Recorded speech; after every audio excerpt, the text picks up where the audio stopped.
ಬಯಸೋದಕ್ಕಿಂತಲೂ ಹೆಚ್ಚಾಗಿ ದೇವರು ನಿಮಗೆ ಶುಭವನ್ನ ಅನುಗ್ರಹಿಸ್ತಾನೆ ಅಂತ ಹೇಳಿ ನಿಮ್ಮ ಮಕ್ಕಳಿಗೂ ಹಿರಿಯರಿಗೂ ನಿಮ್ಮೆಲ್ಲರಿಗೂ ಕೂಡ ಹೊಸ ವರ್ಷದ ಶುಭಾಶಯಗಳನ್ನ ಕೋರುವನಾಗಿದ್ದೇನೆ. ನಮ್ಮ ಭಾರತ ದೇಶದಲ್ಲಿರುವಂಥ ಎಲ್ಲ ಪ್ರಿಯ ಸಹೋದರ ಸಹೋದರರಿಗೂ ಪುಟಾಣಿ ಮಕ್ಕಳಿಗೂ ಹಿರಿಯರಿಗೂ ಕರ್ನಾಟಕ ರಾಜ್ಯದಲ್ಲಿರುವಂಥ ನಮ್ಮ ಎಲ್ಲ ಅಣ್ಣ ತಮ್ಮಂದಿರಿಗೂ ಅಕ್ಕ ತಂಗಿದಿರಿಗೂ ತಾಯಿ ತಂದೆಗಳಿಗೂ ಪುಟಾಣಿ ಮಕ್ಕಳಿಗೂ ನಮ್ಮ ಸಮಸ್ತ ದೇಶಗಳ ಪ್ರಾರ್ಥನಾ ಮಂದಿರ ಸಭೆಯ ವತಿಯಿಂದ ನಿಮ್ಮೆಲ್ಲರಿಗೂ ಕೂಡ ಹೊಸ ವರ್ಷದ ಶುಭಾಶಯಗಳನ್ನು ಕೋರುವನಾಗಿದ್ದೇನೆ.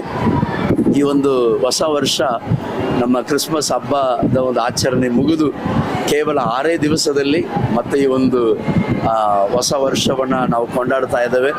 ಈ ಹೊಸ ವರ್ಷವನ್ನು ನಾವು ಕೊಂಡಾಡುವುದಕ್ಕೆ ಬಹಳ ಪ್ರಾಮುಖ್ಯವಾದಂಥ ಕಾರಣ, ಅನೇಕರ ಹೃದಯದಲ್ಲಿ ಅನೇಕ ವಿಧವಾದಂಥ ಆಲೋಚನೆಗಳು, ಬಯಕೆಗಳು, ಪ್ರಾರ್ಥನೆಗಳು, ಇನ್ನು ಎದುರು ನೋಡುವಿಕೆಗಳು ಬಹಳ ಇರುತ್ತದೆ. ಆದರೆ ನಮ್ಮ ಕರ್ತನಾದ ಯೇಸು ಕ್ರಿಸ್ತನ ಹೆಸರಿನಲ್ಲಿ ನಾನು ನನ್ನ ತುಂಬು ಹೃದಯದಿಂದ ನಿಮಗೆ ಹೇಳುವುದೇನಂತಂದರೆ, ನೀವು ಏನನ್ನು ಬಯಸುತ್ತಿದ್ದೀರೋ, ಏನನ್ನು ಬೇಡ್ತಾ ಇದ್ದೀರೋ, ನೀವು ಬೇಡುವುದಕ್ಕಿಂತಲೂ ಬಯಸುವುದಕ್ಕಿಂತಲೂ ಹೆಚ್ಚಾಗಿಯೇ 2025ನೇ ವರ್ಷದಲ್ಲಿ ದೇವರು ನಿಮಗೆ ಶುಭವನ್ನು ಅನುಗ್ರಹಿಸ್ತಾನೆ ಅಂತ ಹೇಳಿ ನಾವು ಶುಭ ಕೋರುತ್ತಾ ಇದ್ದೇವೆ. ಅದು ಮಾತ್ರ ಅಲ್ಲ, ನಾವು ನಂಬುತ್ತಾ ಇದ್ದೇವೆ ದೇವರು ನಿಮ್ಮನ್ನು ಏರಾಳವಾಗಿ ಆಶೀರ್ವಾದ ಮಾಡಲಿ. ನಮ್ಮ ಸಭೆ ಸಮಸ್ತ ದೇಶಗಳ ಪ್ರಾರ್ಥನಾ ಮಂದಿರ ಅನ್ನುವಂಥ ಒಂದು ಸಭೆ. ಇದರಲ್ಲಿ ಯಾವುದೇ ಒಂದು ಜಾತಿ, ಭಾಷೆಯ ಭೇದ ಭಾವ ಯಾವುದಿಲ್ಲ.